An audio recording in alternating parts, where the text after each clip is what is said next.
and welcome to this week's edition of Think Big. I'm your host, Akia Garnett. Thank you so much for tuning in. I am really excited because I'm joined by Len Johnson. And Len is a certified mentor for SCORE. You may have heard of SCORE. They're a nationwide organization. They help thousands of small business owners and entrepreneurs every year. They've got some amazing programs. Many of those programs are for free, and Len is going to talk about those things tonight. He's also the marketing chair for SCORE Washington, D.C., and so he'll be talking specifically about what Washington, D.C. SCORE can do for you and how you can grow your business or even launch a business better through the support services that they offer. So without further ado, hey, Len, how are you? I'm doing great, Akia. I really appreciate this opportunity to join you this evening for this program. Great. Thank you so much. Tell us about SCORE and the services that the organization provides.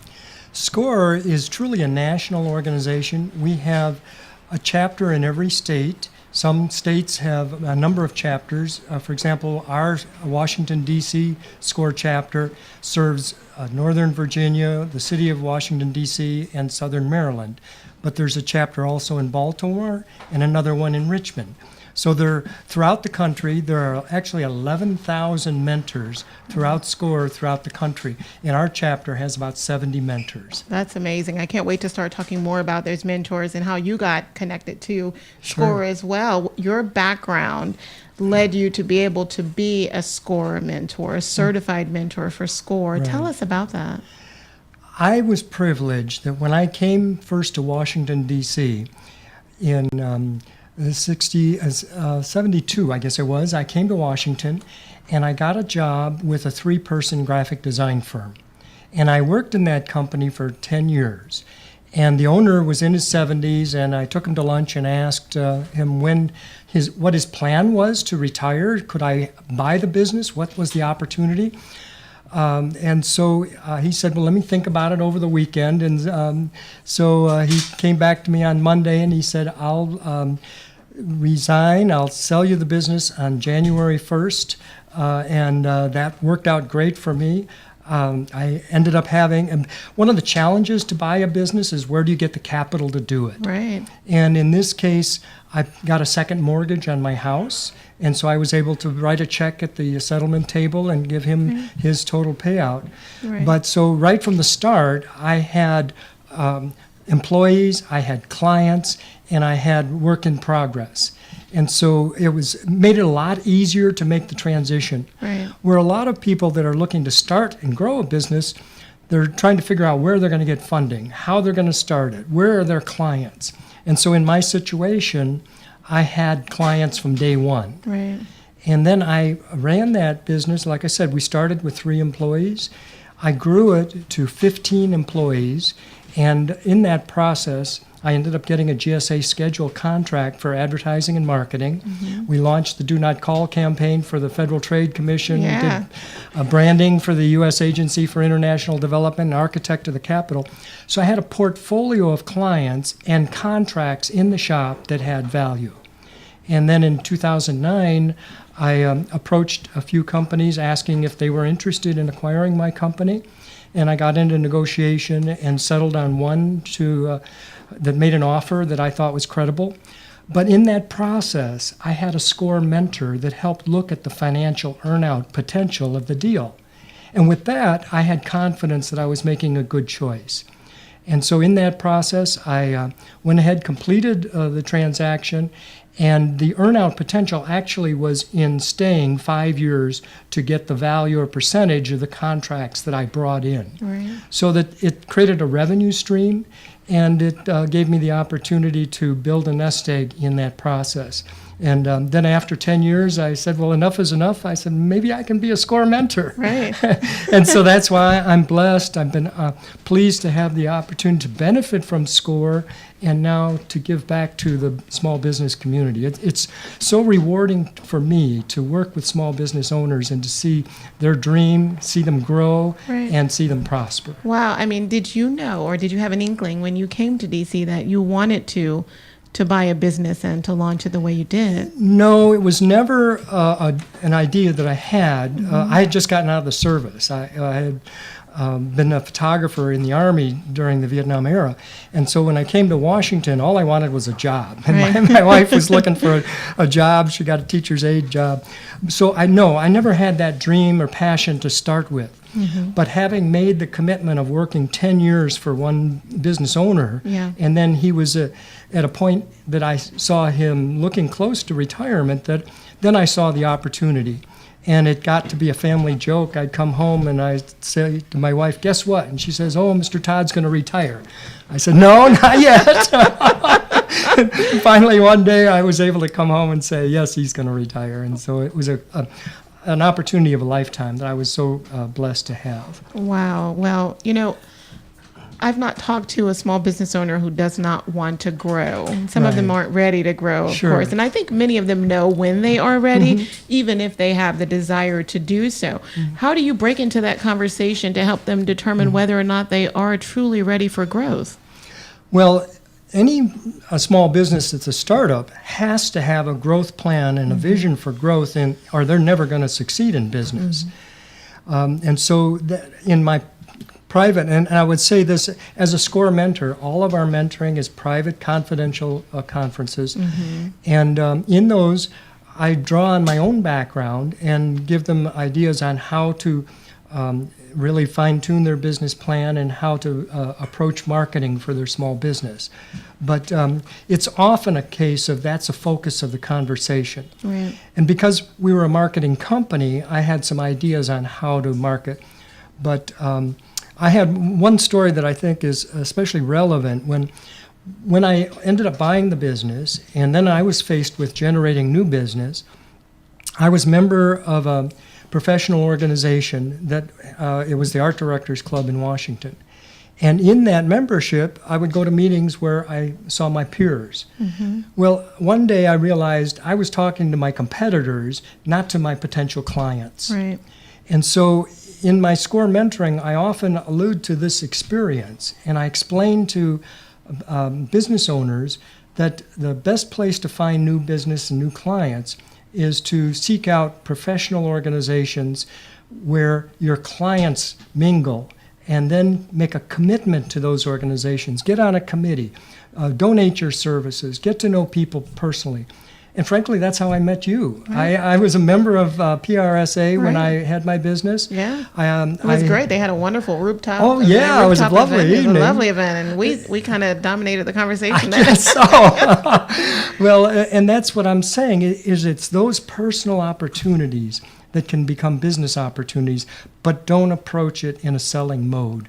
You have to be in a receptive mode to ask questions, learn about who you're talking to, find out about what angle or what perspective they're coming from, so you can speak to their interests, not your own. I mean, how intense or in-depth does the coaching become per client that you're working with, or per company that you're working with? And also, are you made aware of their most critical challenges before you're giving advice to them? How does that work? Well, the session, I get a synopsis of what their questions are when they make the appointment. But the conversation really takes paths that you can never predict. And so it really is truly an exploration and trying to find out what is it that is their burning issue. And sometimes it's marketing, sometimes it's finance, sometimes it's employee situations. And so I'll ask them specifically, what is it that's on your mind? What's your agenda for this meeting? Because I don't want to drive the conversation. I'll respond and I'll probe with questions, but it's not my job to determine what the agenda is for the meeting, because they come with topics that they want to discuss. But I tell my clients that when I meet with them, especially in the first meeting, I'll say I'll be your biggest champion and cheerleader and your biggest taskmaster. And so while I'm discussing their issues with them, I'm taking notes, and I said, when I make a checkbox, that's an action for you. And I'll follow up with a summary of these so that they know what is their responsibility. Because clients can make an appointment once a week, once a month, or twice a year, whatever suits their need. But the point is, I explain and make it clear to them, I'm looking for progress.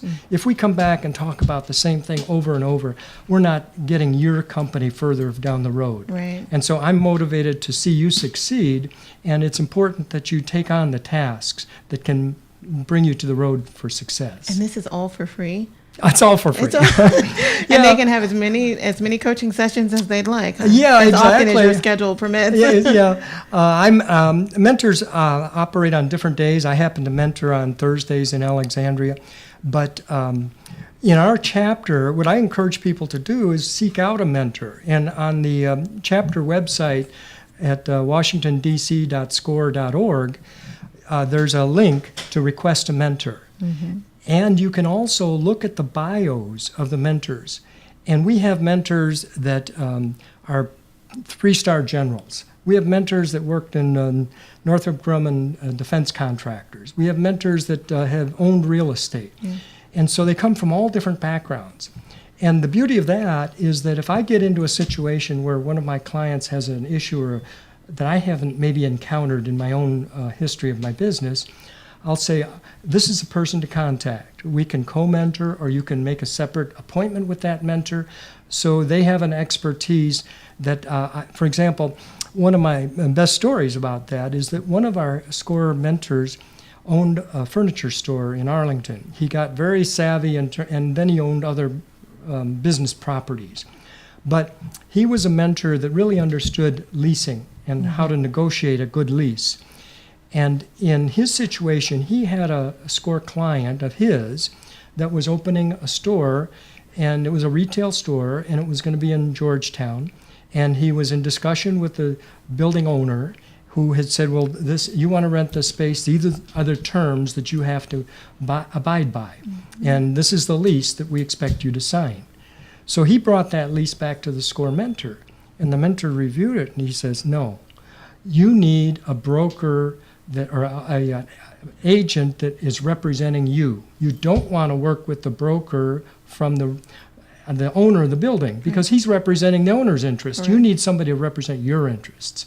And so he did that, and then the mentor also said, look, they've asked or told you are liable and responsible for the build-out, and this is an older building in Georgetown. It's maybe got electrical issues. It might have fire hazard issues. Right. You're going to be responsible. He said, no, you make those all the responsibility of the company that owns the building, and then you'll pay what's appropriate in terms of the deal. But it was that little bit of advice that really set him on a path so that he didn't get caught in a quagmire that could have put him out of business in his first year. Wow, that's really helpful. I'm sure that a small business owner really appreciated that foresight, that knowledge there. I mean, that, like you said, it could have really put him in a real pickle. Well, he ended up being one of the clients of the year for our chapter. Wow. So he succeeded in his business. Okay, and I know that people are tuning in because they want to know about growth. In particular, when you're discussing growth or working with small business owners, are you dividing growth into various areas such as revenue or workforce or operations, or does that all go hand in hand in your conversations? Well, it depends where they are in the business cycle. If they're a startup, you really are not in a growth mode until you actually open the doors and start looking for business. Mm-hmm. Some people that are further along, they're in a situation where they are faced with more business than they can handle, and so that they say, well, what do I do about hiring good employees? Mm-hmm. And in that situation, it may be a case where I suggest find subcontractors that can help you in the early stage of your business so you don't add overhead of staff. It makes it flexible about how you structure your costs. So it depends on the situation and the business cycle of where somebody is in their growth cycle, but it really is tailored to the individual's business situation. Right. I mean, and so are you seeing any new trends with companies that you're helping? I mean, there's new types of companies, especially with the technology space now. What are you seeing in terms of the trends and the types of companies that you're helping today? Well, there are often companies that have a tech background and a tech focus. Right. There are people that have a social media focus. Mm-hmm. And so that In some cases, I may refer them to another mentor for something that I haven't experienced, or to a outside contracting source where they may need professional support. So it depends on the nature. When I come across a company that really is a technology company, because my own background was not in technology and I don't claim to be tech savvy, then I will refer them to a SCORE mentor that really has come from a technology company and can be of help to them. So what you were saying earlier in terms of sometimes working hand in hand with another mentor, you might still support them in some of their more general challenges in marketing and allow someone else to kind of step into that equation and help them on the technical side. Exactly. That's great. Yeah. I mean, do you all use like a growth percentage in terms of, what a company should be seeing across industries of growth per year? Well, in the small business realm, I wouldn't say there are cookie cutter formulas that refer to. It really is an analysis of where they are currently in the process, and frankly, they should have a business plan. And that kind of lays out what their first steps are to start that business. In the business plan, there's a marketing section and there's a finance section. So the business plan is going to be the roadmap. And if a client is a new client and they're really starting a business, they really haven't gotten past the opening the doors. Right. And so they're at a startup phase, not in a growth phase. And so it's really important to recognize where you are in your business cycle to understand where your business opportunities are and where to place your focus. When it comes to the businesses and where they are in the business cycle, on average, where does SCORE meet those business owners? I would say maybe 80% of our business counseling are with new clients, with new startups. New startups. Yeah. And then, like I say, they're certainly can have repeated meetings, and so that we are eager to see them grow. But that's often where we're getting this, the first encounter is with the startups. Some people find us through the SCORE website. Other people find us through the SBA because we're a partner with SBA. That we get a little bit of funding from the Small Business Administration. And so often people are looking to become a 8A certified company, and we have workshops about that. But it really, the referrals often come from different sources, and they find us from different avenues. And you mentioned earlier when some companies just aren't ready for the growth, or they may grow a little too fast, faster than what they anticipated. Do you have any stories of someone maybe growing out of business or coming close to it? Well, unfortunately, I had a client that had been successful. They had some good revenues and some great accounts, and then they, I believe, overextended in terms of buying new technology and equipment. And then they became somewhat underwater because the contracts didn't continue to roll in at the pace that they had hoped they would. So they had liabilities on paying for equipment that they had bought. And they couldn't return it, and so they ended up getting into a situation that they had to decide, could they sell it, or were they going to close it, or what their situation is. So that sometimes it ends up in just closing the business if they've really overextended themselves and can't make a go of it. So you've seen that then where, wow. Yeah, I have. And that's the minimal. I mean, unfortunately, that's not the traditional way, the path that we see with our clients. But reality is that it happens. Yeah, it happens. How long on average does SCORE work with businesses? What our motto is for the life of your business. Oh, wow. So that's where we start with businesses that are startups, and we work with growing businesses.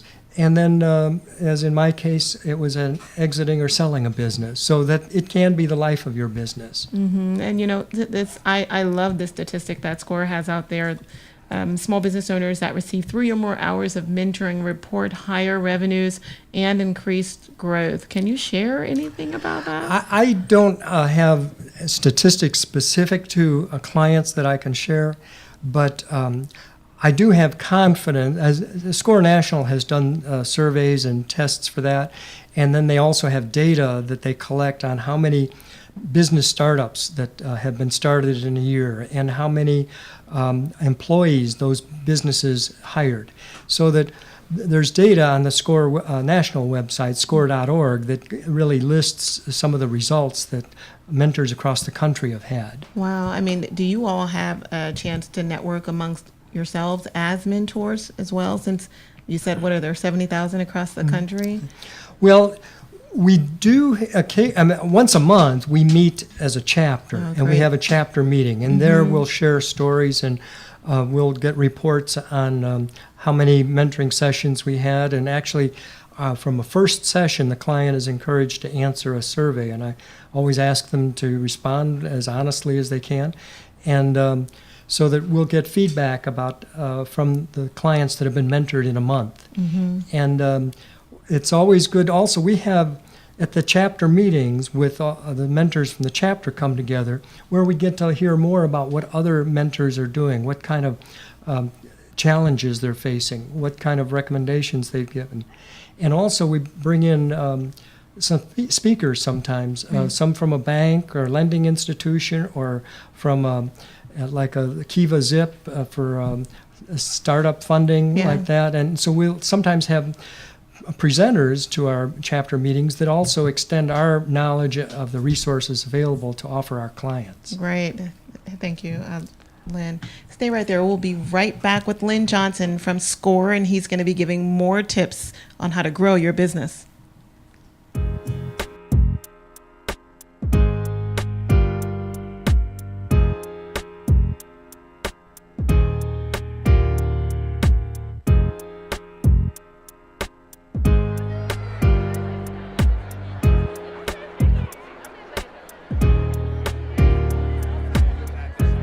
The Black Student Fund has been around for more than 50 years, and it served as an important resource for many, many families in the area who may not have always felt welcomed to independent schools. For school heads and administrators like me, it's a bit of a party and celebration coming to this, not only seeing other school personnel, but to meet so many families, some of whom have traveled from a distance, and I think they know that this is the one fair where they're going to see all the schools in the area. Independent schools are such a wonderful resource for all the families, but particularly for families of color who may not have necessarily access that we need them to have.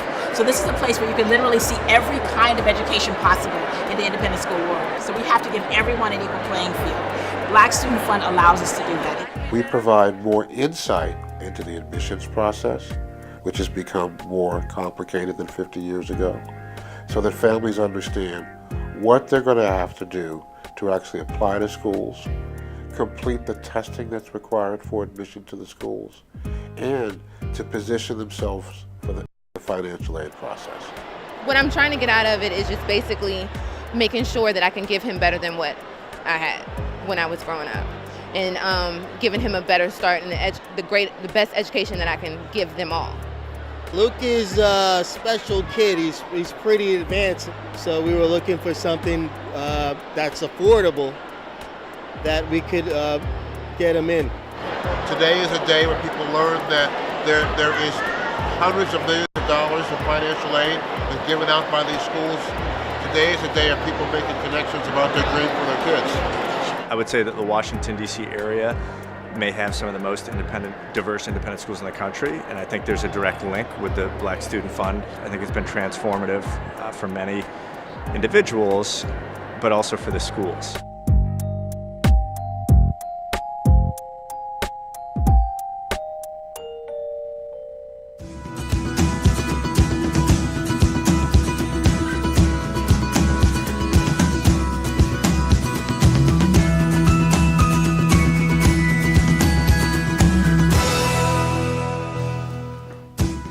Hi, I'm Akia Garnett with ThinkBIG. Thank you so much for tuning in. We're here with Len Johnson, and he's the marketing chair for SCORE in Washington, D.C. SCORE is a national organization. He's also doing some great things by being a certified mentor with SCORE, and you get to work with small business owners all over the Washington, D.C. metropolitan area, right? Do you have any growth stories, good or not, that you can share with? One of my favorite stories is that I had a fellow that had just gotten out of college, and he has an autistic brother, And his goal was to start a business that his brother, who's autistic, could work in, because often it's difficult to find employment opportunities for people with autism.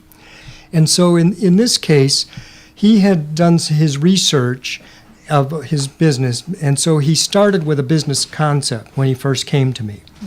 And he explained to me that he had found a company called Freight Farms that takes recycled shipping containers, and they outfit them with plumbing, with electricity, with air conditioning, and racks so that they can grow produce inside the shipping container. And I'd never heard of this. And frankly, our mantra is you never challenge and tell somebody it's a dumb idea. Right. But it wasn't a dumb idea at all, but I was puzzled by it because I never heard of it. I didn't understand it at the beginning. So I probed him more, and it wasn't that he had dreamed up the idea of putting the hardware in the shipping container. He had found a company called Freight Farms that he could buy the shipping container from that had all of the equipment in it. And so he then made a commitment to buy it. He did get a loan to put the down payment on it and to get the equipment he needed. And then he started his own marketing, and he had been in touch with George Mason University. And so he showed me his business plan, and so I reviewed that with him. And then I also reviewed his website and made suggestions on how he could improve the website, and then also reviewed his logo and his marketing materials. So when he said he had an appointment to meet with George Mason University, and they have a program for special needs kids. And so they have a commitment to that mission. And he also saw an opportunity to potentially hire some kids from the university as interns in his business as well. So he made a presentation to them, and they were so impressed with his business model and his goal to support the autistic community. He then went on to have the opportunity. They introduced him to Sodexo, who was the food service provider for their dining halls. He met with them, made the presentation. They said, "We love your idea. We'll buy all the produce you can grow." Wow. So from day one, he had a market for his produce. That's awesome. You know, that's an example earlier of different types of industries, such as the agribusiness. I mean, and that's becoming more and more popular now, where you've got entrepreneurs who are going into lines of businesses that, you know, people might not be as familiar with. So having to have someone like you help them fine tune the marketing and make it make sense, especially considering you didn't understand what it was about in the beginning. So that's great. Can you give another tip, the next big thing that small business owners can do? Well, I want to give you a couple other success stories that I think are relevant. Okay.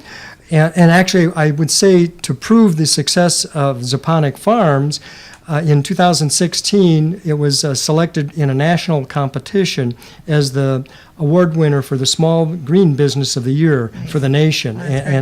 And so that was really a feather in his cap. Another, and these actually are on the SCORE website. You can look at the success stories on washingtondc.score.org. But another client was from another mentor, and they started a company called Barkley. And Barkley was a dog walking app. And so, again, this very unusual business concept. Yeah. But they had this idea that people that have pets sometimes work late. They can't get home to feed the dog, and so that the dog, there might be a problem when they get home. And so they felt like there was a demand to have dog walking on demand. Right. And so they created an app that people could register, much like Uber, that you could call for a service on so you wouldn't have to schedule it in 3 months in advance. Right. If you were working late and you'd already signed up with this organization, they had a lockbox on your door, much like a real estate agent has, with the key to your house so that they can get access. And so you can. So this is like the person who's working late but didn't know it. Yeah. And they're just not able to get home to walk the dog. Or that's great. And even if somebody was going away on vacation, couldn't take the pet with them and they Right. didn't want to board the pet, they could arrange to have somebody come in and feed the dog and walk the dog for a week or a couple weeks or however they scheduled it. Right. But the app was what was unique about it. And they also were the award winner for the client increasing the number of employees because they had all kinds of people that applied for the app that wanted to be dog walkers. And they became employees. They were contractors to the company, but it gave them employment opportunities and revenue opportunities. Yeah. So it was a win-win. And they started in Washington. It wouldn't surprise me if I haven't followed their success, but I wouldn't be surprised if they'd extended their company to other jurisdictions as well. Well, like you said, it sounds like the Uber model to me. Yeah, it's very similar. Right. And a third client of the year was a woman-owned small business from our chapter, and it was two African-American women that had started a business creating greeting cards, gift wraps, and but all original designs that they were doing. And so it turned out that they had some really quality designs. They made a presentation to the African American Museum, and they have now gotten into their gift shop as a vendor for the museum. That's awesome. And so that, again, is a great success story that we just are so excited to see that kind of entrepreneurship succeed and flourish. Wow. I mean, and you know what? You have won several awards in your career in marketing and the great work that you've done in advertising for the small business owners that are also winning awards. Are you helping them to leverage those after they've won them? We encourage them to use social media to create awareness. For our SCORE clients, it's on our website. We also did some promotion when they were receiving the award to get greater recognition for their award. And so we also, though, encourage them. This year we had, again, Chapter of the Year clients, and in Twitter and Facebook we posted those award winners to give them additional exposure as well. Right. How do you help those who might have that shoestring budget and may not have money to market or just feel like they're struggling and not even knowing where to start with creating a budget? One thing I would encourage any entrepreneur that is trying to solve the marketing issue is to take advantage of the workshops that SCORE offers, because our marketing workshops are excellent. And we've got some that are in the marketing area. They cover email marketing, social media marketing, referral-based marketing. Right. So they're very focused. And all of those could be part of a marketing plan. But it depends on the type of business you have. You may be going into government contracting, and referrals may not be the best source for your business. So other ways to make those connections might be appropriate. But the marketing workshops that we offer are really a great bargain and valuable. They're all-day workshops, or some are half-day, but they're hugely beneficial to the clients and that a take nominal fee, right? And For the half-day workshops, they're $30. For a full-day workshop, it's $60. But it's a good investment of your time and money. yeah, I mean, do you have any other success stories you want to share? Or, I mean, I'm really enjoying listening to the ones you've already shared. Those are great. Well, like I say, the national website of score.org has national stories as well, not limited to our chapter's website. But what's exciting to me is they come from all different kinds of industries. They're from retail. They're from government contracting. They're from marketing companies. They're from technology companies. Right. So that the opportunities are limitless. Right. It's just limited by the imagination you have. But something that I would say that's important in choosing what business you go into is that it's best that you have some knowledge, and so that you're not trying to learn the business, that you have some experience working in a business, or have relatives, or it's been a family business, or whatever the connection is, so that you're not reading a textbook to try and figure out how to be a real estate agent or open a brokerage company or whatever it is, that you have you're prepared to do the business and execute on the business before you try writing a business plan for a business that you are doomed to fail if you don't understand the business yourself. Right, and it's similar to the model that you had, right? I mean, you were a professional in your area of expertise, and you were able to buy into, that, and that's partly why you were able to just be up and running right away. It made a huge difference in my success, because there was, like I said, clients in the house under the tent, and it was then a case of growing the business. Do you see small business owners leaving growth opportunities on the table? Well, the problem becomes that often they don't focus on marketing, and the marketing is really critical to the growth of a business. And so one of the key things that is important about marketing is to market to your best customers first. Right. They're already sold. If they're people that you're doing business with, maybe you need to create a loyalty program. Maybe you need to use them for referrals for social marketing. Whatever it is, that it's best to leverage the contacts you already have. Then look to build your network. And sometimes I'll tell people about networking, depending on the type of business they're in. I've even said go to meetup groups. Right. And forget about buying the drinks, but go to a meetup group that's relevant to your business, and that you might find people that have an affinity to what you offer or can share experiences. The other thing that I would also encourage people to do is look beyond. Sometimes a business owner is limited to what they can handle in terms of their business. Quite honestly, in my own situation, I had grown, my own background was graphic design, and then we became a marketing company. But when I got my first big government contracting opportunity, I read the RFP, and I knew that I could do part of it, but I couldn't fulfill the whole request for proposal. Right. Now, this goes back to where I said networking, and I was a member of the International Association of Business Communicators. And so I had gone to a luncheon where Sheila Tate would presented, and she was talking about how her company, Powell Tate, did the awareness campaign and the celebration for the White House Centennial. So I thought of her first when I got a request for proposal to create a centennial campaign for the wildlife refuges.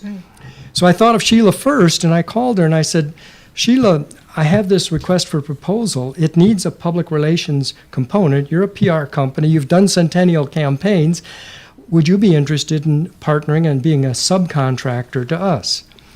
And the company, Powell Tate, Jody Powell was Jimmy Carter's press secretary. Sheila Tate was Nancy Reagan's press secretary. So they had political connections.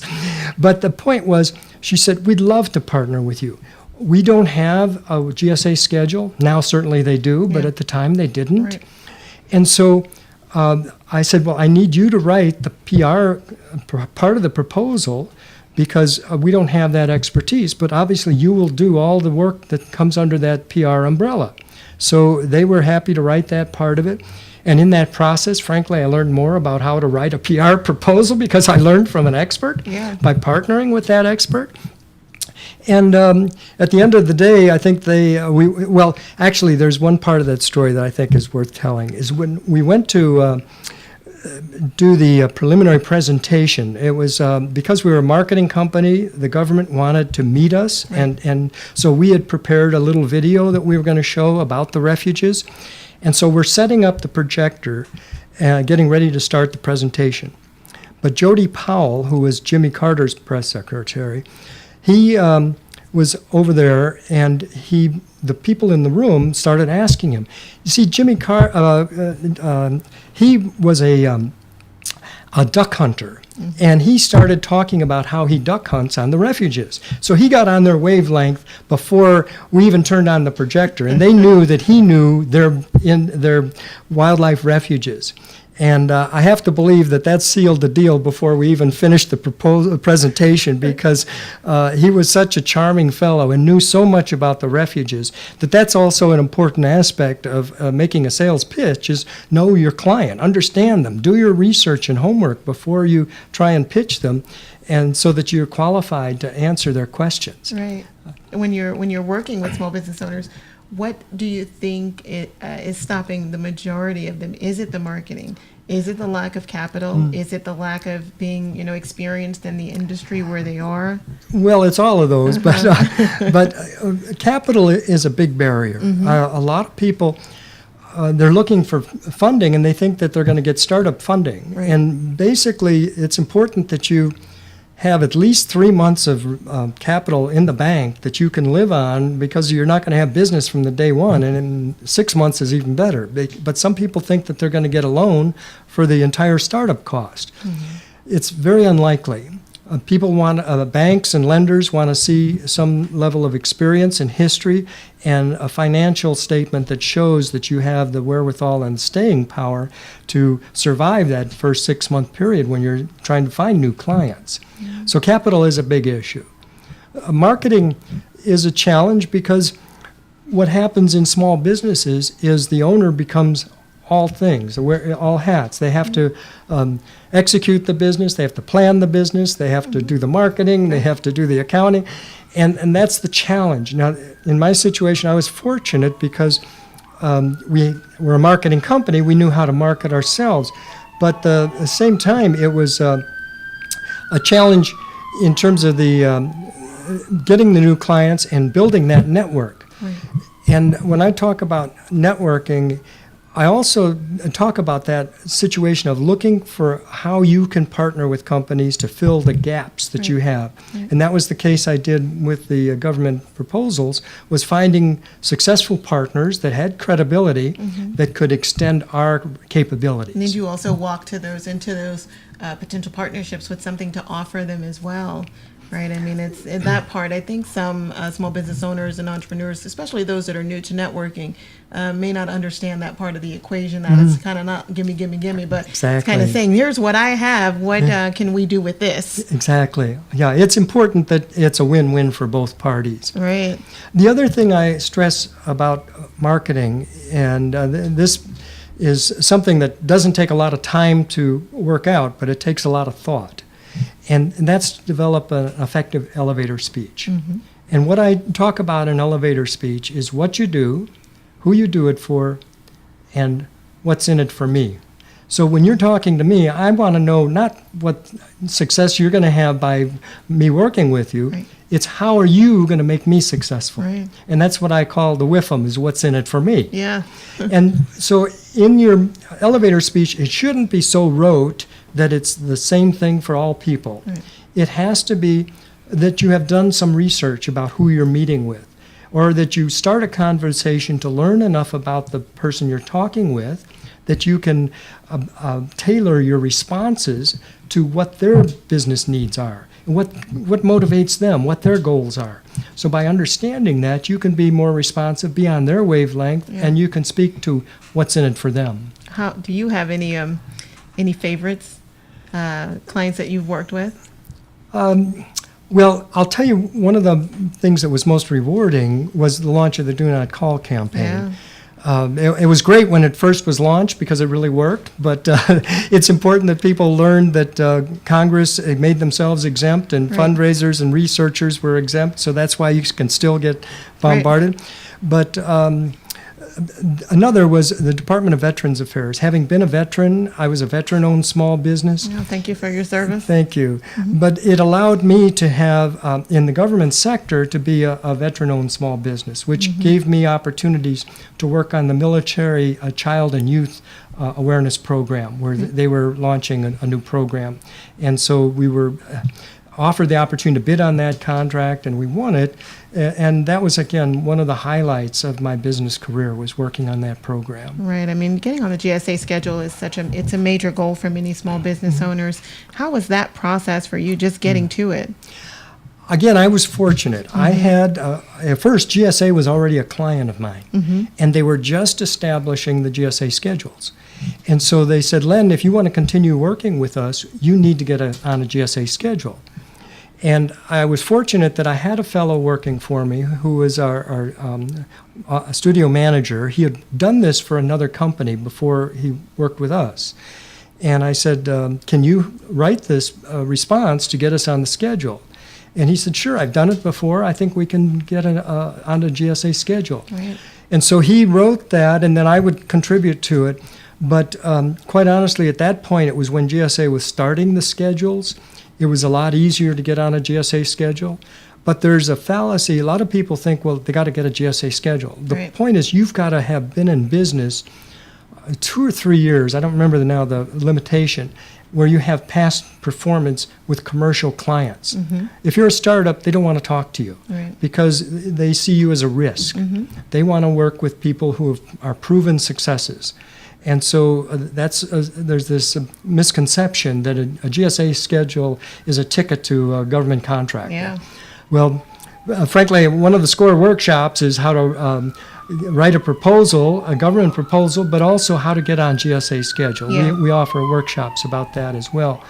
But there is the misconception about that it's easy to get on, and but in my own mentoring, that's often how I approach people that are trying to sell to government. Right. I'll kind of show them how to use tools that are open to anybody, the Federal Business Ops, as example, the website there, Yeah. and how to find business opportunities in the government sector. And I'll show them how to search to find out what their competitors' rates are on GSA eLibrary. I mean, there's a lot of wealth of knowledge there about how to tap into the government market, having been there. And that's something that I think can be learned in some of our workshops as Wow. well. So when you took over business, when you bought it, and then when you left, what was the major difference there? Well, the big difference when I bought the business, we had no government work at all. And in fact, there was a cycle to the company. When I bought it, we had primarily education associations as clients.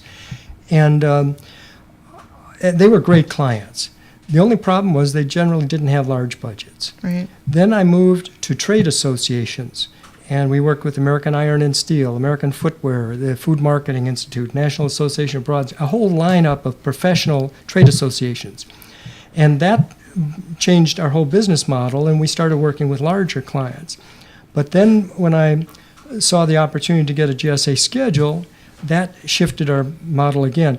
But it's important you're not so beholden to any one client. Right. Because if you have a guerrilla client, it leaves one day, it can kill you. Yeah. And so it's important that you really spread your eggs in many baskets so Right. that you can Kind of diversify. diversify. Right? It's critical. Yeah, I mean, not just on clients, but like you're having that great balance between commercial and public, or it's also important, you know, especially if you're wanting to be, competitive in the commercial space. Yeah. Got to be able to show it, and vice versa for the government space. And I'll say that when I sold the business, we had contracts that had 2 to 3 years of life on the contract. Right. So there was the potential of, there were some contracts that we're already working on in progress that had value. Others that you knew you would be renewed. So there was a pipeline of Right. business. And so it was more secure business, and it was more projectable. Right. And that's why I was fortunate that it was a business model that allowed me to have an earnout that gave me the opportunity to retire. We need to have you back to talk about acquisition, because, even that and the clean bookkeeping that's required in order to Oh, sell yeah. your business, especially when you've got government contracts, is so important. And I Oh, think yeah. that, if companies are launching, or small business owners are launching, and they're thinking, I might want to sell this one day, you need to know that in advance, that, the bookkeeping requirements are very stringent.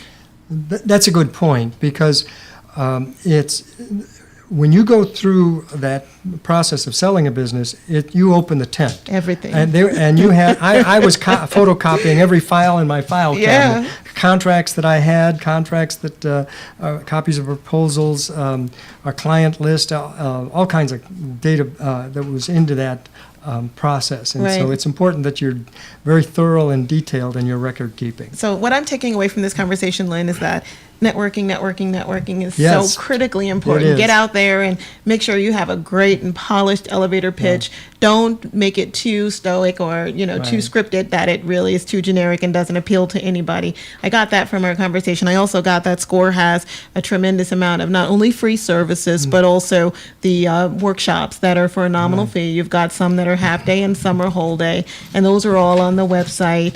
And I'm taking away from this, how to build that pipeline of projects and to be diligent over that business development process, so that you can grow. But then being vulnerable enough to reach out to a coach, reach out to SCORE to see if someone can help you when you may be in trouble or just not know where to go next. Well, and I really would encourage anybody that's listening, that's wherever you are in your business cycle, to seek out a SCORE mentor. On our Washington, D.C. chapter site, you can actually read the bios and pick a mentor, or you can request a mentor by zip code if you want to have a mentor in Maryland or in the D.C. or Virginia. And reach out and you indicate in your request if you want a mentor by name or by zip code, and find somebody that meets your interest. And the fact is, you're not locked in. Right. If you have a bad experience and it doesn't go well, you can always go to a different mentor and get a different perspective. And the mentoring is all free. It's what I like to say, it's the best kept secret that should be shared. So I encourage all of you to share our secret, get a mentor. I love it. Now, any final thoughts you want to share with our audience, Len, before we go?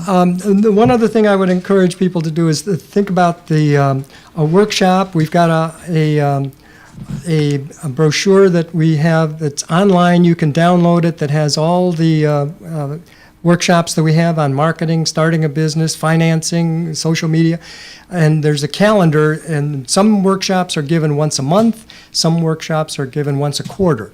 But I definitely encourage you to seek out what the resources are on the local chapter website. Great. And that website again, Len, Is washingtondc.score.org. Thank you so much, Len, for being here and for sharing all of this information with us on SCORE. I am a fan of SCORE, and just to know that those free services are available and all the other teaching services are available, and that you're partnered with SBA, so we know it's really authentic and just legitimate and just a helpful resource, especially when I've been there. I'm an entrepreneur, and I'm also a former small business owner. It's not easy. And so for organizations like SCORE that exist, I just salute SCORE. I salute you for being a leader at SCORE.